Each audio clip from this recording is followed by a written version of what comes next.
بسم الله الرحمن الرحيم. الحمد لله رب العالمين، والصلاة والسلام على المبعوث رحمة للعالمين نبينا محمد وعلى آله وصحبه أجمعين. Louange à Allah subhanahu wa ta'ala, Seigneur des mondes. Que la paix et la bénédiction soient sur le noble prophète Mohammed sallallahu alayhi wa sallam, le sahib de la miséricorde, sur sa famille et ses compagnons et ceux qui suivront son chemin jusqu'au jour dernier. Nous poursuivons notre commentaire du livre Sunan Abi Daoud avec Kitab al-Sunnah, cette fois-ci avec Babu ترك السلام على أهل الأهواء. باب ترك السلام على أهل الأهواء. قال الإمام أبو داود رحمه الله السجستاني رحمه الله: حدثنا موسى ابن إسماعيل قال أخبرنا حماد قال أنبأنا عطاء الخرساني عن يحيى ابن يعمرة عن عمار بن ياسر رضي الله عنه قال: قدمت على أهلي وقد تشققت يداي فخلقوني بالزعفران فانغدوت على النبي صلى الله عليه وسلم فسلمت عليه فلم يرد علي فقال: اذهب فاغسل هذا عنك. Abu Daoud al-Sijistani rahimahullah cite sous ce chapitre le premier hadith. Il s'agit du hadith d'Ammar ibn Yasir. Il faut noter que ce chapitre ressemble au chapitre dont on venait de voir, Bab Mujanabat Ahli al-Ahwa wa Bughdihim, car sous ce chapitre nous avons déjà écouté par rapport au salam, al-Hajr, le fait de migrer, le fait d'abandonner et de ne pas honorer quelqu'un avec le salam, surtout quand il est en train de commettre un péché. Ou bien celui qui est promoteur ou défenseur d'une bid'a. Cette fois-ci, Imam Abu Daoud, rahimahullah, il titre en disant Tark salam. C'est-à-dire, on peut lire Babu Tark salam. Comment on peut dire Babun Tark salam ala ahli al-ahwa. Le fait de laisser et de ne pas donner le salam aux gens passionnés. Les gens passionnés ici, c'est qui? Les savants disent que les gens passionnés ici, يدخل فيهم أهل البدع, les gens de la bid'a. Les gens de la bid'a sont surnommés Ahl al-Ahwa. On peut les surnommer Ahl al-Ahwa. Les gens de la bid'a, ce sont des passionnés. Pourquoi? Parce qu'ils ont la passion d'augmenter dans la religion d'Allah. Ils ont la passion d'augmenter dans la religion d'Allah subhanahu wa ta'ala. Et la bid'a est un très grand péché parce que le mubtadi', que ce soit par amour ou par ignorance, parce que la bid'a vient de l'ignorance. La bid'a, l'innovation en religion vient de l'ignorance de quelqu'un face au texte interdisant l'innovation. Et parfois, ce n'est pas seulement l'ignorance, mais c'est aussi l'amour de faire plaire à Allah. Il aime tellement la religion au point où il ne contrôle plus son amour face à cette religion. Il se plaît, il a le plaisir d'augmenter des choses dans la législation d'Allah que Allah n'a pas légiféré. Alors, dans les deux cas, celui qui le fait par ignorance, celui qui innove par ignorance, ou celui qui fait par excès d'amour, il est en train de critiquer Allah subhanahu wa ta'ala. C'est ça la cause même, c'est ça qui fait la gravité de la bid'a. Parce que celui qui innove en religion est en train de critiquer ou corriger Allah dans sa chose. Le mubtadi',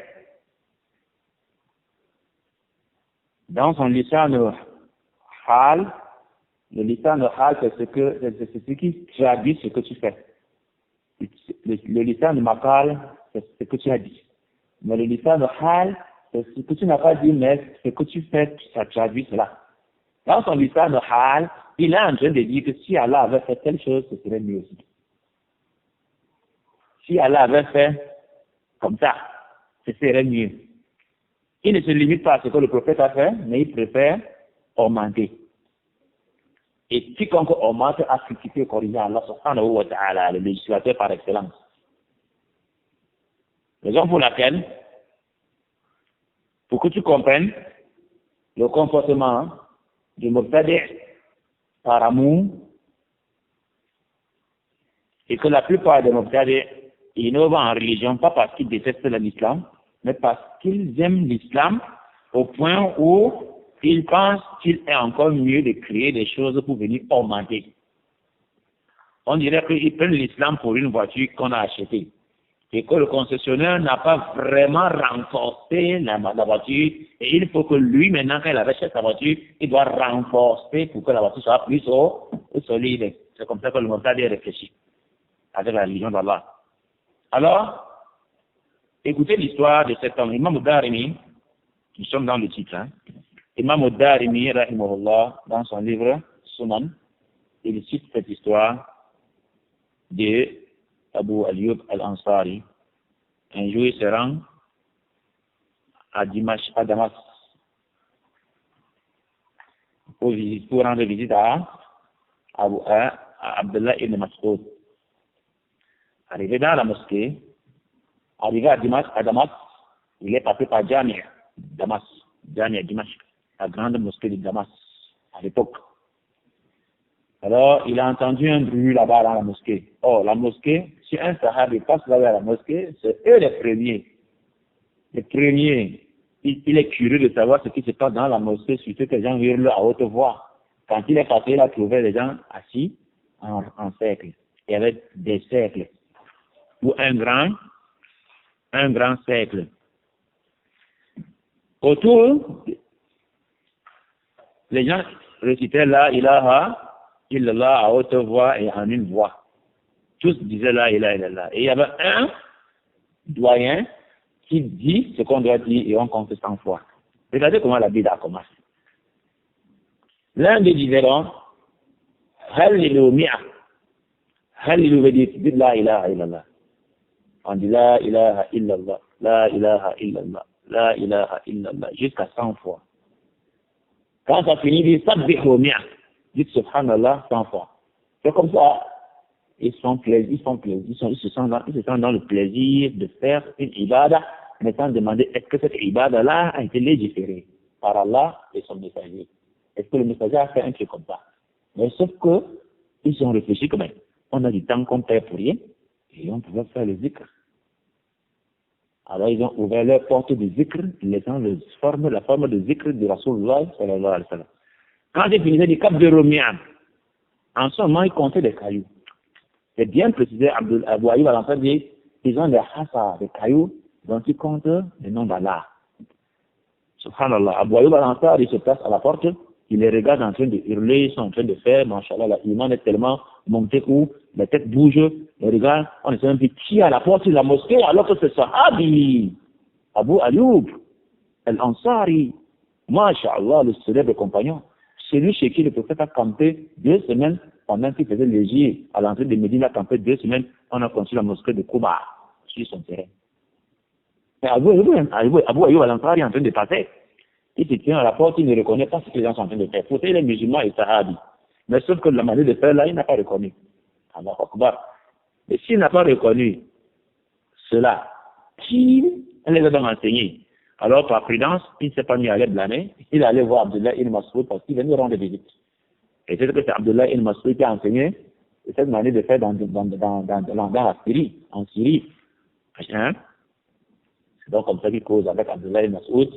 Pendant qu'ils sont en train de causer, il rappelle à Abdullah ibn Mas'ud que je suis passé tout à l'heure à la mosquée à Jamia Dimashq.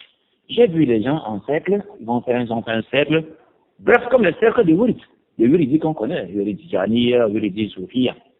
Alors, Cependant, il dit à Abdullah ibn Mas'ud que curieusement, je suis passé à la mosquée du Jam Dimanche, j'ai trouvé les gens khilaq. Ils ont fait la halaqa. Ya'uduna asma Allah. Ils citent les noms d'Allah. Ils font le zikr. Ils disent qu'ils font le zikr, ils mentionnent le nom d'Allah. On te voit en groupe. Et ils comptent les cailloux. Et il n'y a même pas le chapelet. S'il y avait le chapelet, ce ne serait pas les cailloux. Non. Ils auraient au moins imité le chapelet du prophète pour faire la leur. Hein? Vous savez comment la bid'a commence? Basé sur l'amour, hein? Parce qu'en réalité, si on vous demande, est-ce que ceux-là étaient les ennemis d'Allah? Vous allez dire non. Parce que qu'est-ce qui les a poussés à le faire? C'est l'excès d'amour en Allah et la religion d'Allah, au point où ils ont dépassé les limites. Ils ont donc aimé plus et ont délaissé même ce que le prophète avait fait. Si tu aimes plus, tu fais plus que le prophète, c'est bid'a. Tu fais moins, c'est dangereux encore. Non. Alors, Abdullah ibn Mas'ud a arrêté dans la conversation, il a senti le danger. Qu'une bid'a naît dans une ville où il est là, il arrête la conversation, il est sorti, son pain qu'il avait, il a arrêté en serrant cela en allant. Il n'a même plus dit, attends, je m'habille bien. Non, il est parti directement de là où il était. Et il est arrivé à la mosquée. Il les a trouvés encore en train de faire leur pratique. Il dit, Mahada ya haoula. Qu'est-ce que c'est que ça, ces gens-ci? Comment est-ce que votre égarement est rapide comme ça? Puis maintenant, le prophète vient de mourir. Nous encore, nous vivons. Nous, les Sahaba, nous vivons encore. Non, ça ressemble un peu à des gens audacieux qui oublient qu'il y a les ulémas. Ceux qui veulent faire recours, mais ils s'en foutent des ulémas et directement ils se mettent à faire la pratique de l'islam. Ceux-ci ont oublié que le Sahabi existait. Pourtant, ils savent qu'Abdullah ibn Mas'ud est dans la ville. Et qui était Abdullah ibn Mas'ud? C'est celui dont le prophète Mohammed sallallahu alayhi wa sallam a dit, si quelqu'un aimerait lire le Coran demain comme cela a été révélé, qu'il lise comme Ibn Abd, qu'il lise comme Abdullah ibn Mas'ud. Il dit à ce Sahaba que quiconque parmi vous aimerait lire le Coran demain comme cela a été révélé, qu'il lise comme celui-ci. Ça c'est une grade. Ça c'est une gratification. Le prophète là a élevé.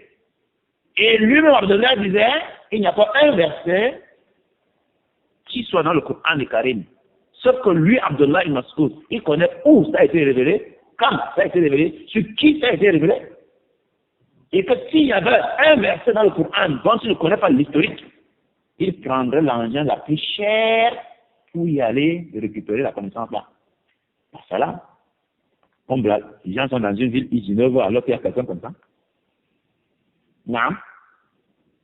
Ou bien on va dire, Abdullah ibn Mas'ud, fréquent, il est qui? Est-ce que la connaissance est limitée sur lui? Comme c'est un Shabbat, on peut dire aujourd'hui. Est-ce que la connaissance est limitée sur lui? Voilà. Alors Abdullah ibn Mas'ud se tient à la porte et dit, Ma hadha ya haoula. Qu'est-ce que c'est que ça, ces gens-ci? Comment est-ce que votre égarement est rapide, aussi rapide? إما أنتم على طريقة أهدى مما كان عليه النبي صلى الله عليه وسلم وأصحابه وإما أنتم مفتتحوا باب الضلالة. Il dit, soit vous êtes sur un chemin plus guidé que celui du prophète et ses compagnons, ou vous avez opté pour l'égarement. Les deux choses, choisissez. Ils ont baissé la tête, ils ont compris que c'est Abdullah ibn Mas'ud qui parle. Et ils ont compris que c'est le Sahabi, même s'il est jeune, même s'il est comment, même s'il est, c'est le Sahabi. Rien que ça, c'est Rabbi Allah wa anhu fi Qur'an. Rien que ça, c'est celui-là qui a vu le prophète et a écouté le prophète l'a demandé, a dit, celui-ci est comme ça. Ils ont dit, Ya Abdurrahman. Ils ont dit, Ya Abdurrahman. Ma aradna illa al-khair. Oh Abdurrahman. Nous n'avons voulu que du bien. C'est ce qu'il voulait que vous compreniez. Que le Mubtadi ne fait pas partie des tests de la religion d'Allah, mais c'est parce qu'il aime toujours la religion d'Allah. Et l'excès d'amour sans contrôle de ilm, l'excès d'amour en religion sans le ilm, dalala. والعبادة وكثرة العبادة بلا علم ضلالة والكسل والعجز Fiddin, dalala. Aimer trop, sans contrôle, avec la connaissance, c'est l'égarement. Faire trop d'ibada, sans connaissance, c'est le dalala. Le shaitan te récupère. Être paresseux, négligent en matière d'adoration et de pratique de religion, c'est aussi le dalala. Alors Abu Abdurrahman les a répondu, et combien l'on aimerait faire du bien, mais il ne parvient pas. Il ne suffit pas d'avoir envie de faire du bien, mais demande-toi comment est-ce qu'on le fait. Approche-toi chez les Ahl al-Dhikr. Demandez au moins, avant que vous vous engagez, à faire le Dhikr Jama'i en groupe, en comptant le nom d'Allah 100 fois, là il est 100 fois, là il est 100 fois. Demandez au moins à un alim. Allah n'a-t-il pas dit fas'alu ahla dhikri in kuntum la ta'lamun? Parce que quand on ne connaît pas, on doit demander. Et surtout quand tu sais qu'il y a quelqu'un qui maîtrise mieux que toi, comme Abdullah ibn Mas'ud qui maîtrisait mieux que ceci.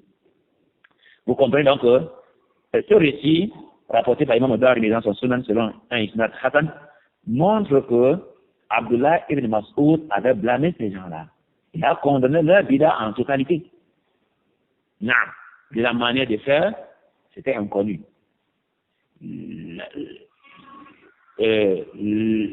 fait de compter 100 fois les cailloux, c'était inconnu chez Abdullah Massoud. Mais là, ilaha illallah, c'est fondé. Subhanallah, c'est fondé. Walhamdulillah, c'est fondé. Mais la manière de faire, c'est ça qui est bid'a.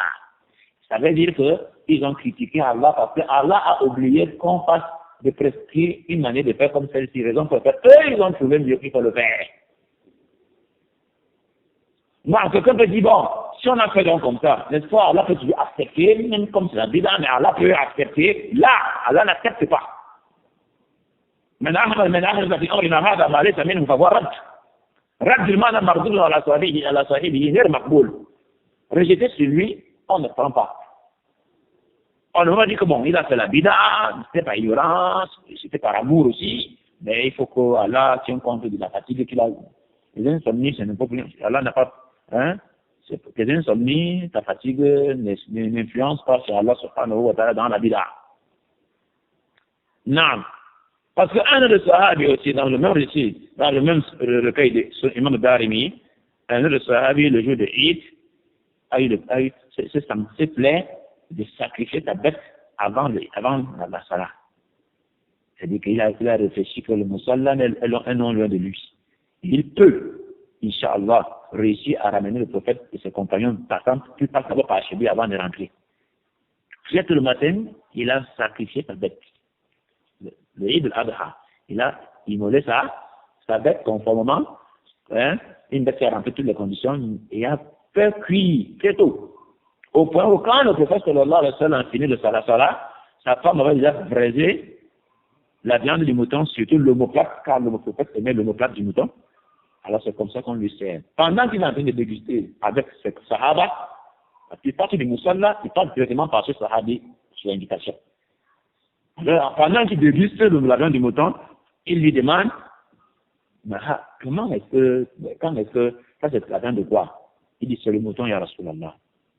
C'est mon udhiyya, c'est ma bête de sacrifice. Si le prophète sallallahu alayhi wa sallam s'étonne, en mangeant bien sûr, parce que c'était halal. C'était halal. Le prophète s'étonne. Il dit, mais comment est-ce que tu as pu égorger alors que c'est lui-même qui égorge d'abord? C'est-à-dire que tu as égorgé avant le Eid, avant la salat. Et égorger avant la salat, c'est bid'a. Ce n'est pas fondé. Le prophète sallallahu alayhi wa sallam lui dit, shatu ka shatu lahmin. Ta viande n'est qu'une viande simple à manger. C'est-à-dire il faut refaire la sacrifice. Le prophète aurait dit, par amour et compassion, bon, tu as déjà fait, mais c'est pas l'idée, Allah a accepté, et la prochaine fois ne fais plus comme ça. Là, shatu ka shatu lahmin. Ta viande est une simple viande à manger. Ton mouton n'est qu'une simple mouton à manger, reprends donc le sacrifice. Bref, c'était pour nous montrer que la bid'a, quelle que soit sa beauté, quel que soit le grand nombre de personnes qui pratiquent, ça n'influence pas sur Allah subhanahu wa ta'ala. Parce qu'à l'ibra, inda Allah, laisse cette kasra. Hein? Le principe chez Allah, ce n'est pas la majorité, la grande personne, le grand nombre de personnes qui sont dans quelque chose. Là, la qualité. C'est la qualité. C'est la qualité. Non. Idem, tarku salam ala ahli al-ahwa, c'était pour demander que celui qui fait la bida est sahibu hawa. Celui aussi qui tombe dans les péchés est sahibu hawa. C'est celui qui fait le zina, par exemple, il boit l'alcool aussi, il vole, il fait le braquage, coupe la route, il fait des mauvaises choses, celui qui fait la calomnie, la médisance, celui qui fait tous les types de péchés que vous connaissez. Alors, on les appelle aussi ahlu ahwa, les passionnés.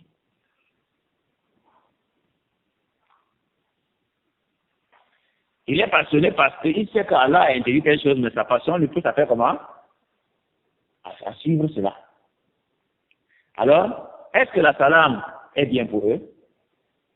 Le mubtadi, donc, il est en train de faire une bida très grave, parce que nous avons dit que les bidas sont catégories. Bida mukaffara, shirkiya, naam, et bida mukhaffafa, naam.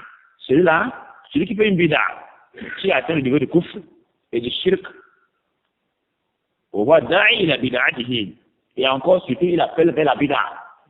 هذا لا يسلم عليه.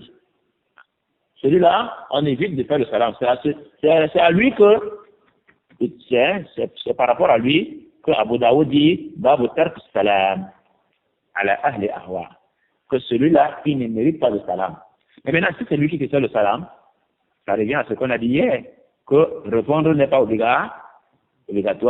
Si jamais, dans le fait de ne pas répondre, il y a une maslaha, on ne répond pas. Peut-être ça va l'amener à comprendre certaines choses. Non, c'est comme ça que les salafs à l'époque faisaient.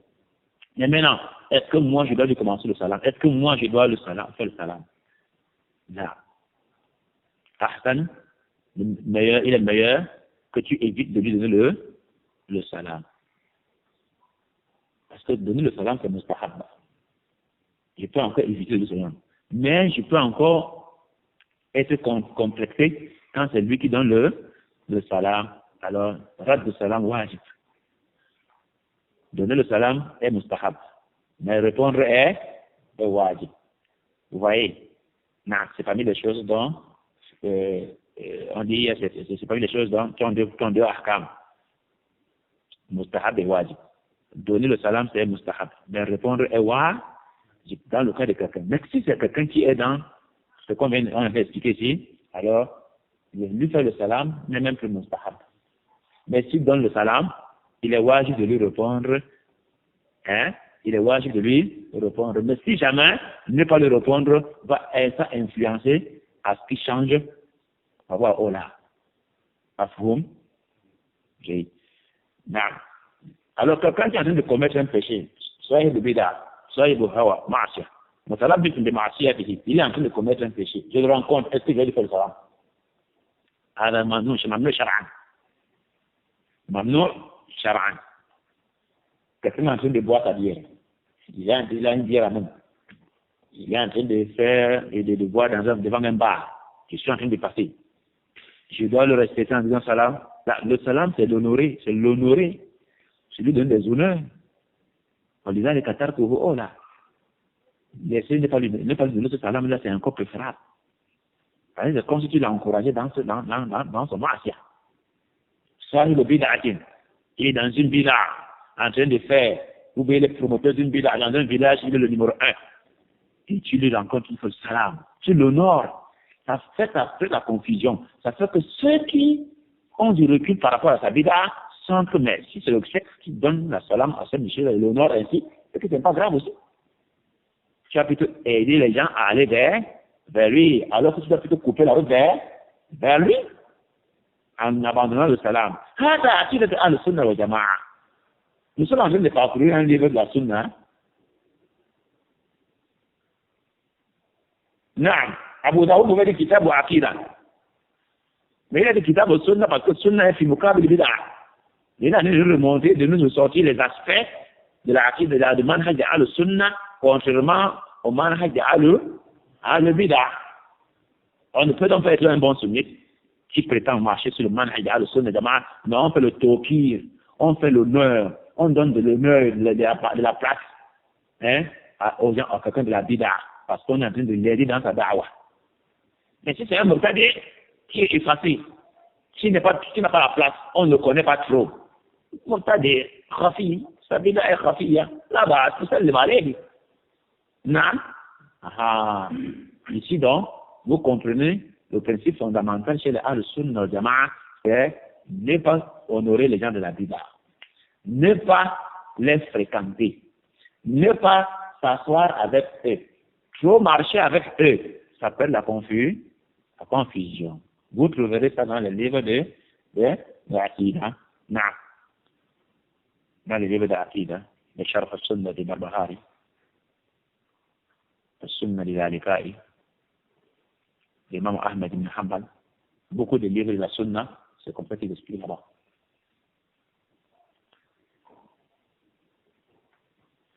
Ici, on peut encore lever l'équivoque sur le fait que quand quelqu'un va entendre qu'on ne doit pas donner le salam à son frère, il va dire mais chèque. Et comment comprendre donc ceci avec le hadith où le prophète dit qu'un musulman ne doit pas faire le hajr de son frère au-delà de 3 jours. C'est-à-dire que s'abstenir de lui parler, ne pas lui parler, adresser la parole pendant 3 jours, ce qu'on appelle être ennemi, n'est-ce pas? Un musulman ne doit pas être ennemi de son frère et s'abstenir de lui parler au-delà de 3 jours, sauf qu'au-delà de 3 jours, il est en train de pécher noirs, et le meilleur d'entre eux est celui qui commence le salam, n'est-ce pas? Le hadith, vous vous rappelez? Non. Mais, est-ce que ce hadith est contradictoire à celui-ci? Là. L'autre hadith qui interdit de se faire ennemi et que le meilleur de vous est celui qui commence le salam, c'est dans les umur dunya. Les umur dunya. Les umur adi, les choses coutumières. Coutumières là, les choses dunya, entre les musulmans. Et ce hadith concerne le domaine dogmatique. Ça rejoint le qaïda de wala wal bara, l'alliance et les aveux. Alors que l'autre concerne l'adab wal ishra, c'est-à-dire que comment on doit se comporter et comment on doit vivre avec les gens, surtout sur les umur dunyawi. Donc je ne dois pas avoir un problème avec mon frère, parce qu'on a un problème de terrain, on a un problème de business, on a un problème d'argent, on a un problème, les enfants, on fait des problèmes entre eux, et moi je dis, je ne te parle pas, si tu ne me parles pas, ça là c'est haram, on ne doit pas aller jusqu'à ce niveau-là. Tu dois le meilleur est celui qui adresse le salam le premier. Et dès qu'il adresse le salam le premier, toi tu es obligé de lui répondre même si tu ne l'aimes pas. Naam. Et afshu salam bainakum, ala adullukum ala shay'in idha fa'altumuhu tahabbtum. Le prophète dit encore que je vous montre quelque chose, si vous le faites, vous allez beaucoup vous aimer. Ça, bon, lui, il dit, afshu salam bainakum, multipliez la salam entre vous. Ça, c'est quand, normalement, nous sommes entre nous, Ahl-Sunnah wal Jama'a, ou bien entre nous, les musulmans, nous, avec les gens de la bid'a, dont leur bid'a est encore tolérable, bien que grave, mais sauf que, il n'est pas promoteur de sa bid'a, il n'est pas quelqu'un qui appelle une bid'a, il n'est pas quelqu'un qui fait la propagande d'une bid'a, sa bid'a n'a pas atteint le niveau du kufr, du shirk et du kufr. On se fait le salam. Et même sa janaza, je peux assister. Et même si je vois que sa janaza, en assistant sa janaza, ça lui donne de l'honneur, ça va, on dit, on s'abstient de assister sa janaza. Non, un mubtadi peut être célèbre dans sa bid'a. Mais au point où tu juges que si tu assistes à sa janaza, ou à la janaza de son élève, ou de son proche, tu les as donné de l'honneur. Subhanallah. Ici, il n'est pas commode d'aller là-bas parce que tu lui donnes de l'honneur. L'objectif n'est pas détester l'homme, mais détester la chose dont il est là. C'est des choses différentes. Le sunnite n'a pas demandé, le sunnah et le manhaj n'a pas demandé qu'on déteste quelqu'un. Mais qu'on déteste la chose dans laquelle il se trouve et il fait la promotion. Il fait la promotion d'une bid'a. On s'abstient de lui faire sa publicité. Mais entre-temps, lui, Masha'Allah, ça s'entend entre Inch'Allah, subhanahu wa wa ta'ala, et Allah seul sait comment il va le gérer avec sa bida et autres. Mais nous, on évite de faire la promotion, de l'aider à faire la promotion de sa bida. Donc on ne fait pas les éloges de c'est-à-dire, on ne va pas à sa janaza quand on sait qu'aller à sa janaza, c'est lui donner de l'honneur et la place et encourager les gens à aller vers sa bida, à militer plus. C'est mieux encore de se dérober. Non. Donc s'il y a une maslaha à se dérober, tant mieux. S'il y a une maslaha à aller, tant mieux. Parce qu'il peut arriver que ce soit aussi une maslaha d'aller. Wallahu a'lam, celui-là qui est d'aller sur le terrain, à lui de juger, mais de préférence, il faut éviter d'aller donner de l'honneur et de la makana à ces gens de personnes, parce qu'eux sont sur le terrain de la da'wa, et ils ont la da'wa comme tu fais aussi la da'wa. Tu fais l'erreur, tu lui donnes les cartes des gens. Tu fais l'erreur, tu lui pousses les gens dans sa bida et il les emballe. Une erreur en manhaj profite au murtadi. Non.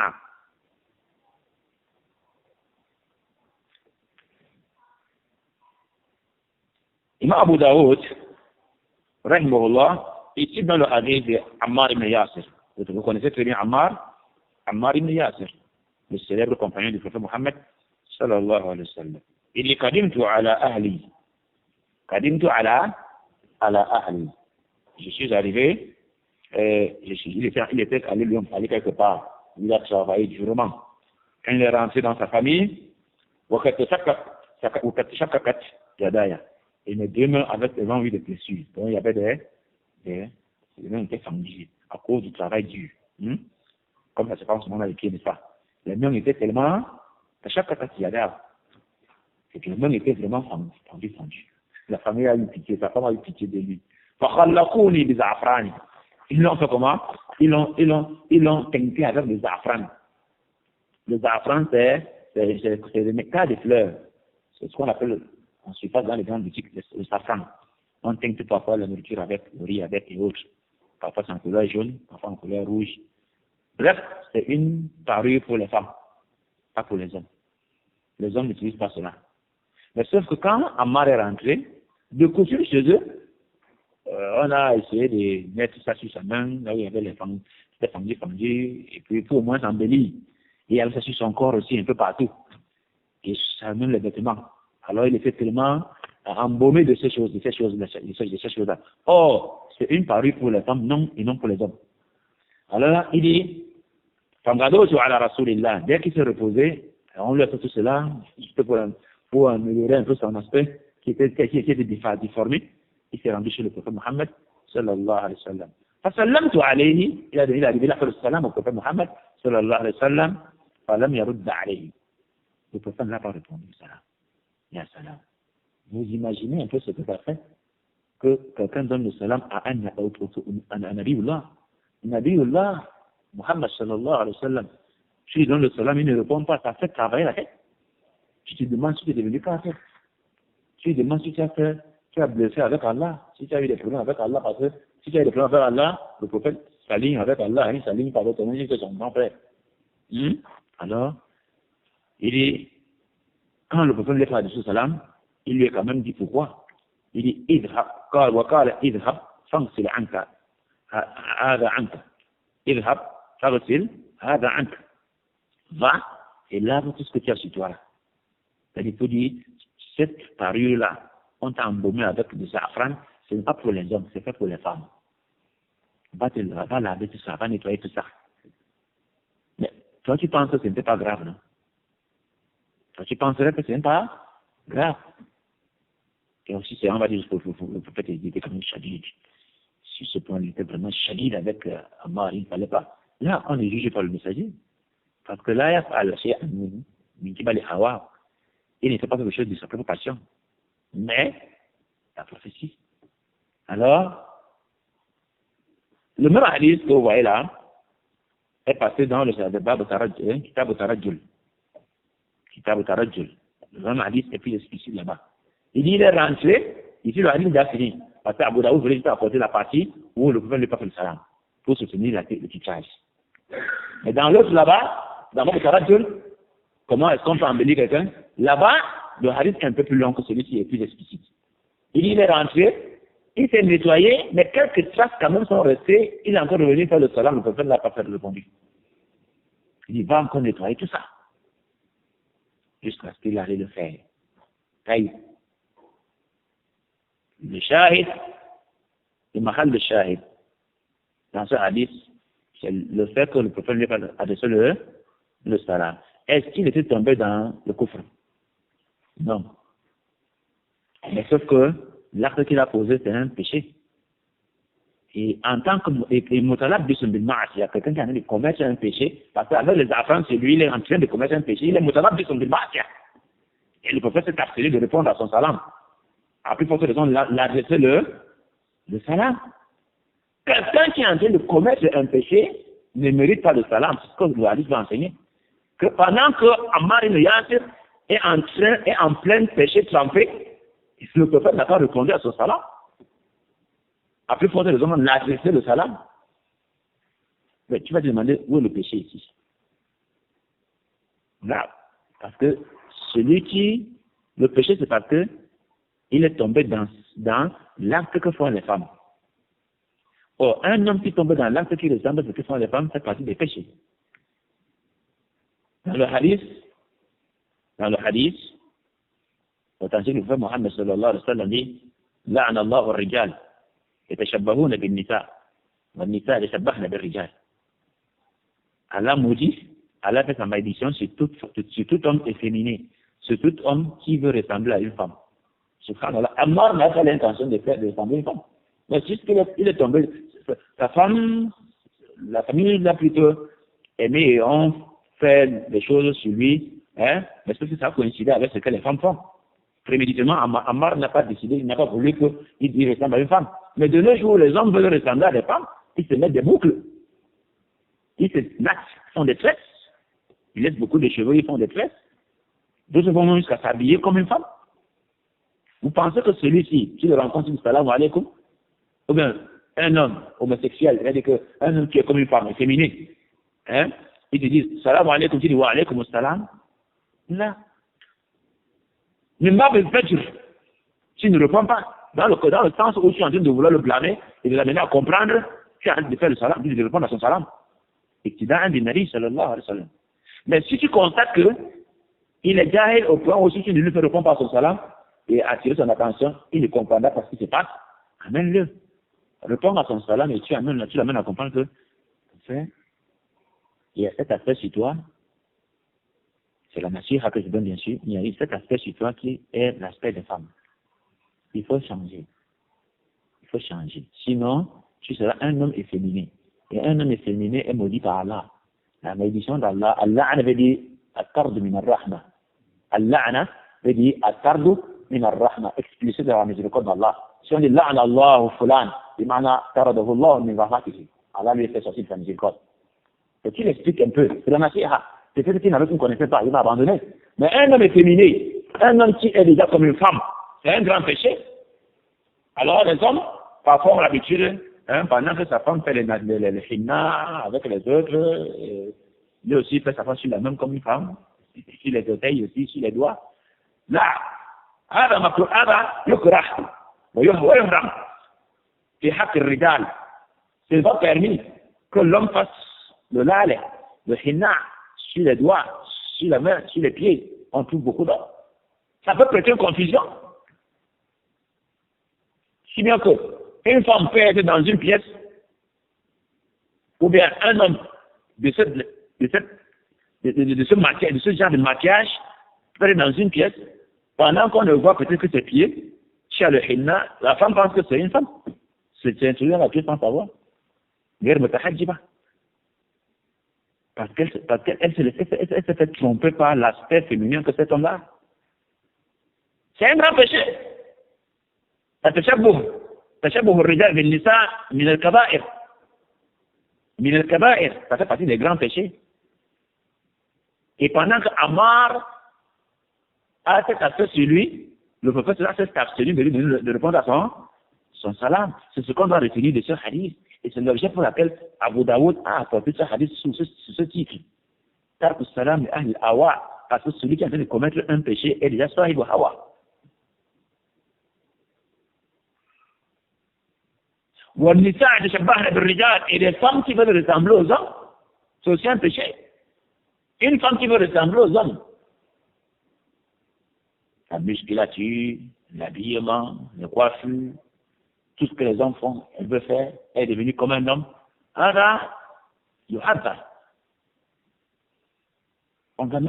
On doit l'avertir, on doit la faire le nasiha, on doit l'amener à comprendre que ce n'est pas bien. Si elle continue, son salam, tu ne réponds pas. Ce que tu n'as pas péché ici. Wadih, c'est clair, non? Naam. Donc, ici, le hadith d'Ammar ibn Yasir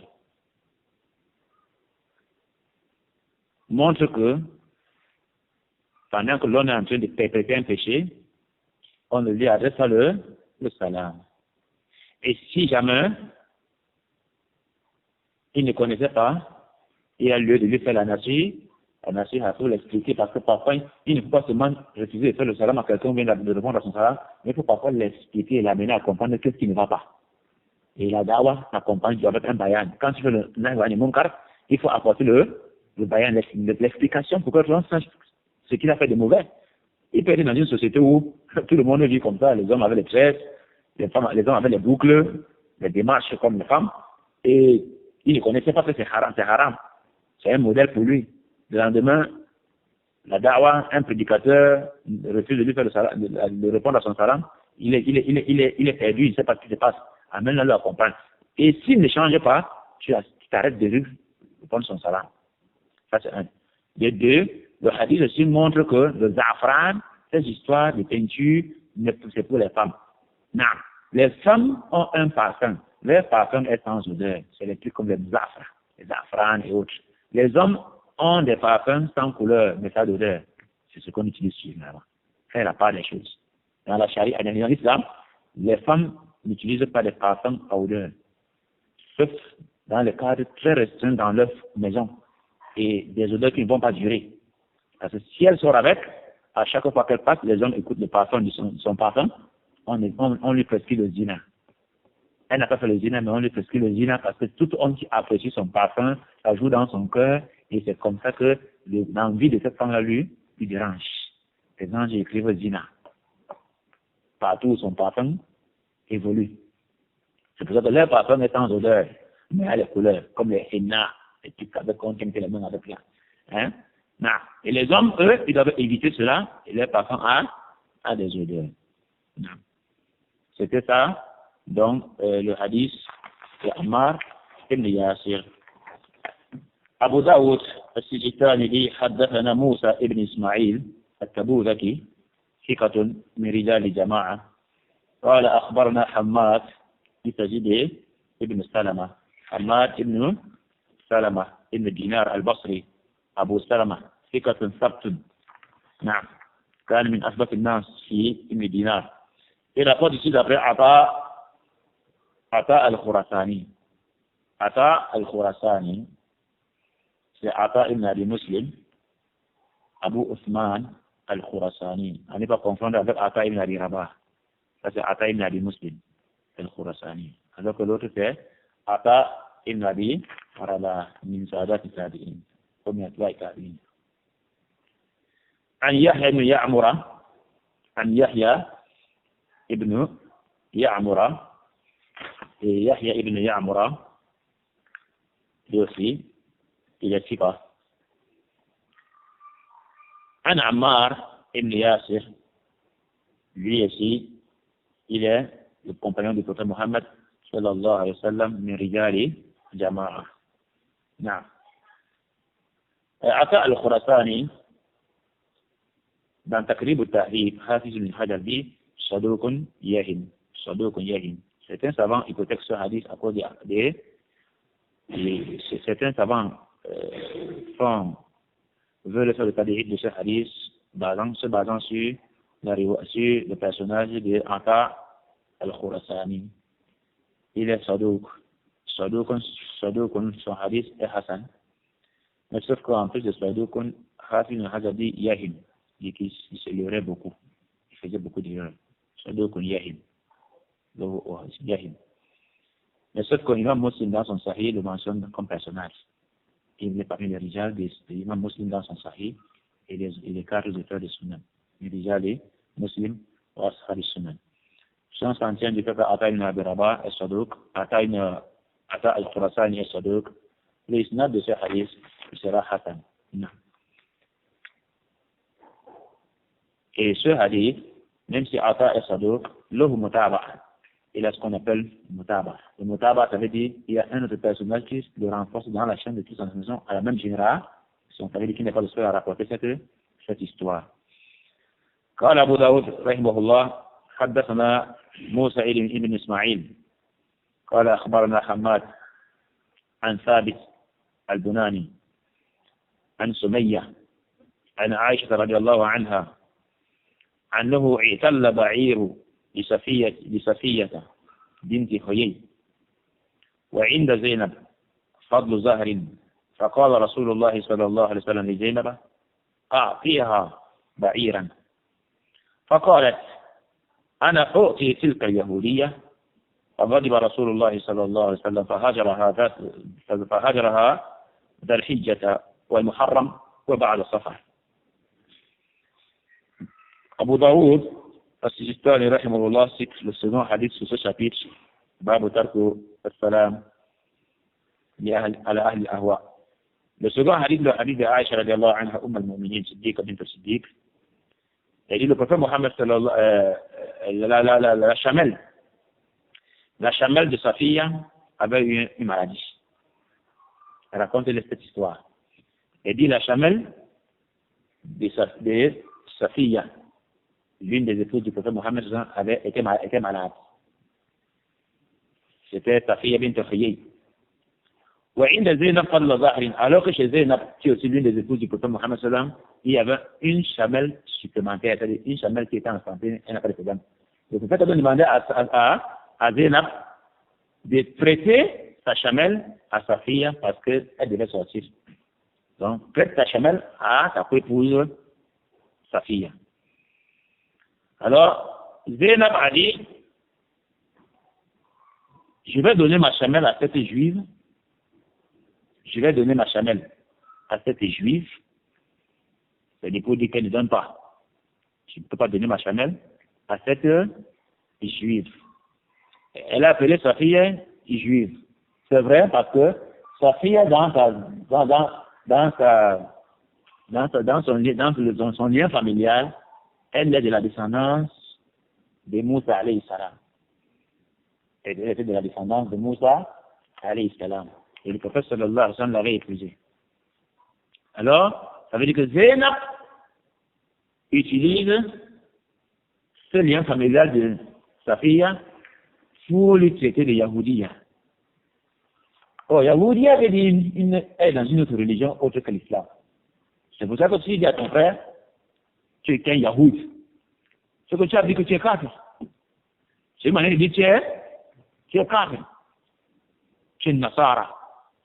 Et généralement, les gens ne disent même pas que tu es Nasara.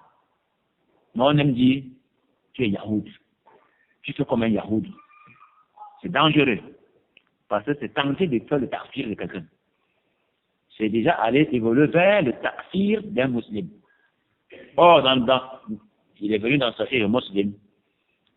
Le prophète sallallahu alayhi wa sallam disait, quiconque dit à son frère musulman, tu es kafir, alors ça revient sur lui l'étiquette de kufr.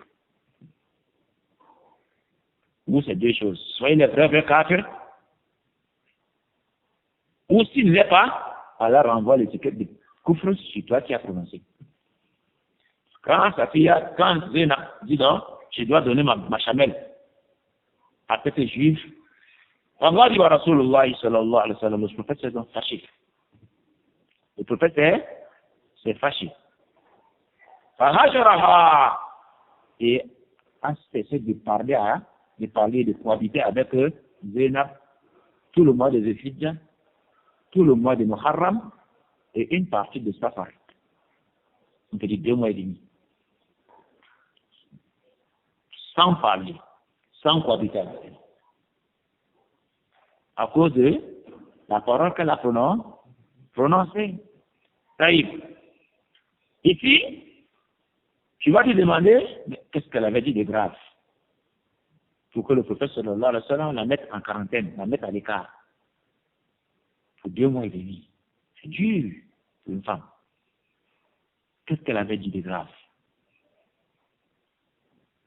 Elle avait traité sa épouse, qui est musulmane comme elle, et de ce quoi al-Mu'minin, de Yahoudiya. C'est que nous prononçons généralement. Celui-ci, c'est un Yahoud. Quand il dit comme ça, ton frère, tu es comme un Yahoud. Ça veut dire que tu as fait son takfir. Parce que Yahoud veut dire, mon gars est l'islam. C'est une religion contraire à l'islam. Alors le prophète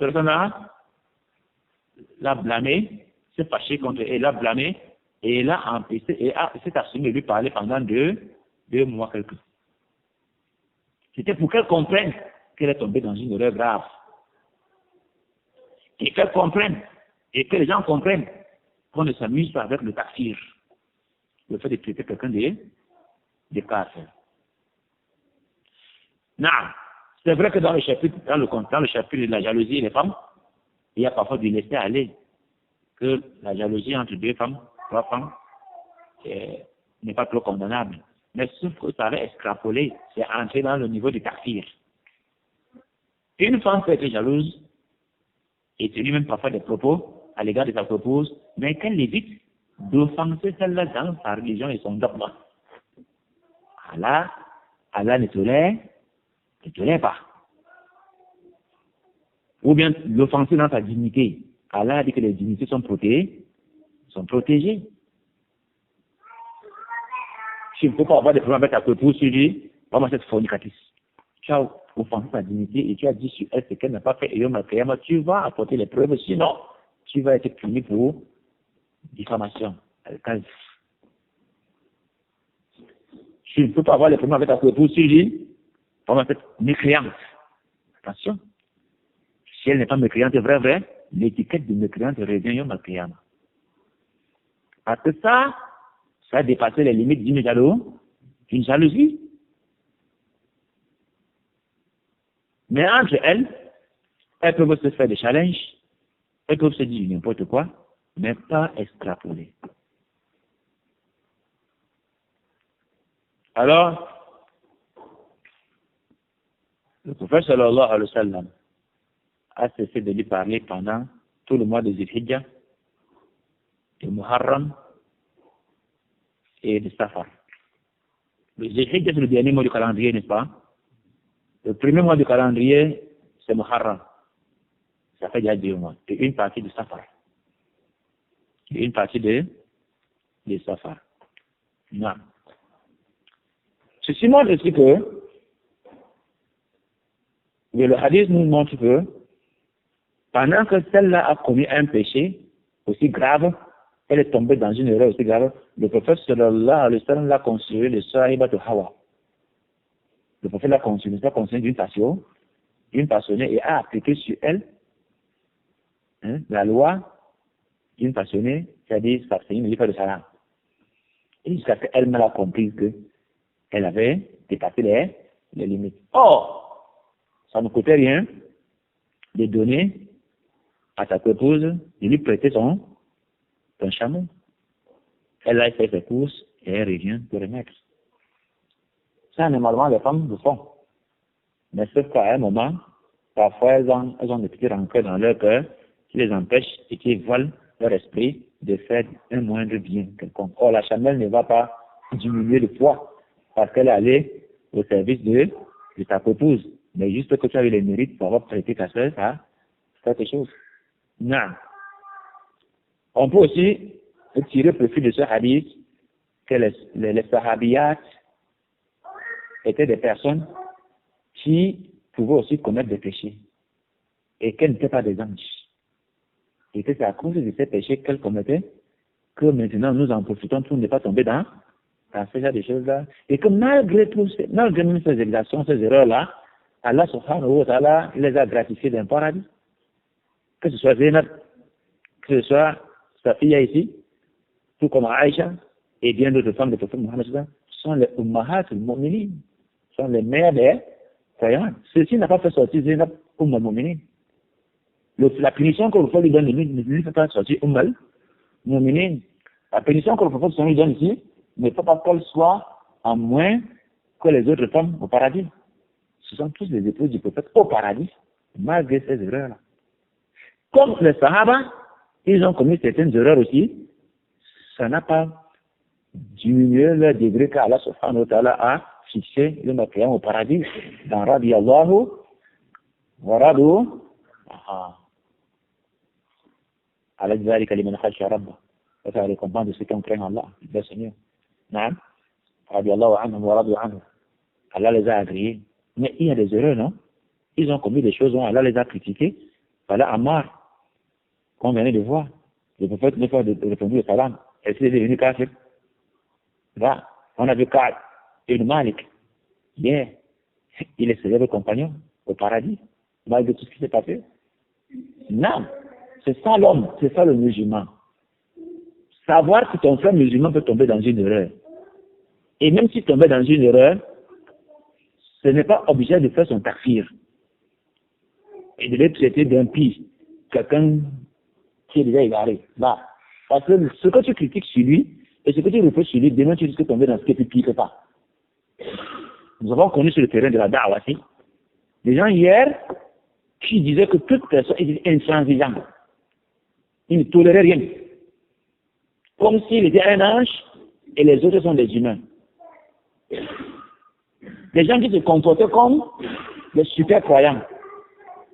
Mais Allah a fait que, à un moment, ce qu'ils critiquaient sur les autres, ils se retrouvent au milieu de cette chose-là.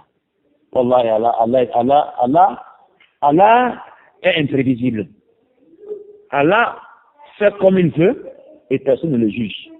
Mais sauf que, il faut que l'on évite de tomber dans le tafsir ou le tabdi ou le tafsir. Tu vois n'importe qui tombe dans une résidence à fasik. Il est fasik. Ada fasik. Fasik, ça veut dire quelqu'un qui est déjà un pervers.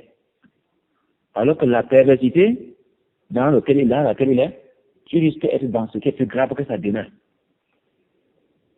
Les gens ont fait le tafsir hier.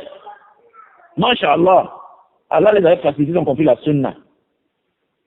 Bien sûr, c'était une sunna, je suppose que c'était une sunna sans ilm. Mais avec plein d'émotions et d'amour. Nous avons compris que l'amour ne suffit pas. Et c'est le ilm. Le ilm, c'est le ilm qui attache tout ça. Quelques 10 ans après, ou 15 ans après, on le retrouve, celui, il met les pantalons, je vais là, il s'enfile bien. Il n'est plus besoin dans la mosquée, là où il était.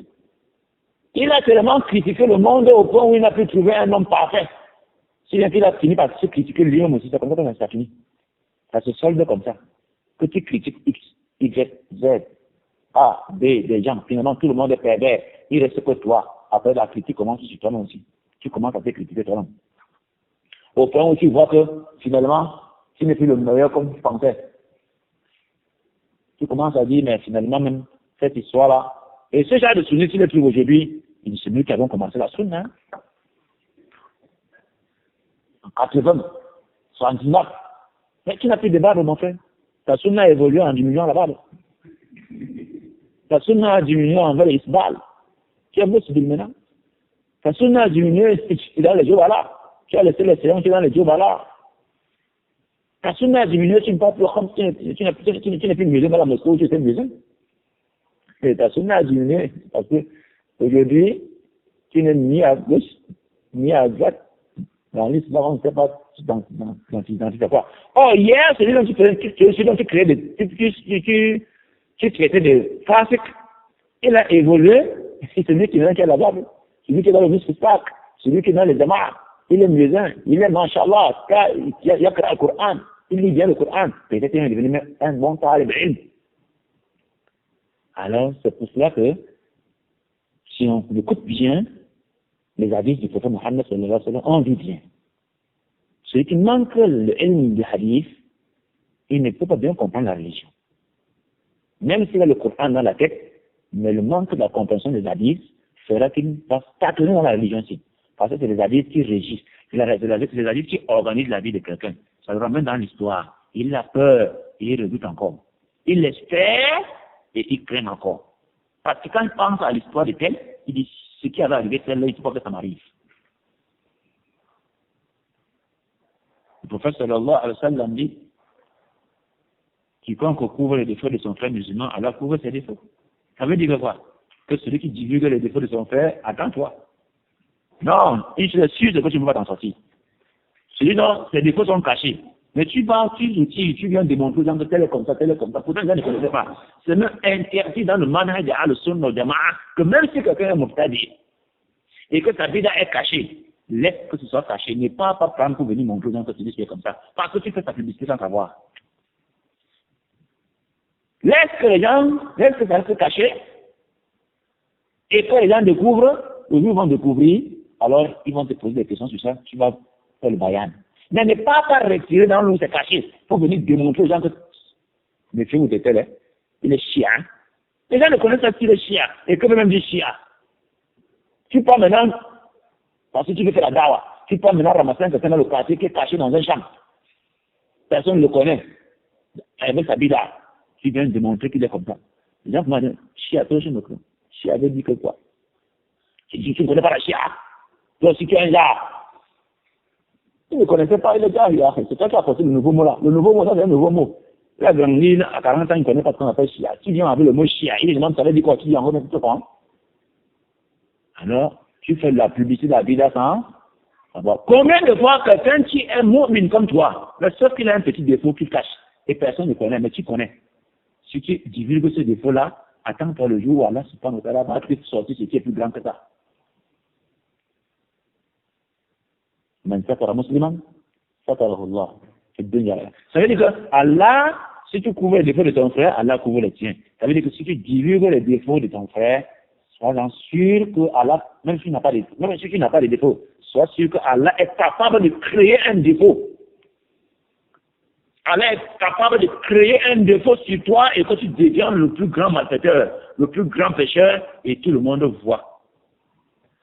C'est ça qui fait peur. C'est ça qui fait peur. Et le croyant se méfie trop. Sa langue réserve. Il se réserve de trop dire, de trop parler sur les gens.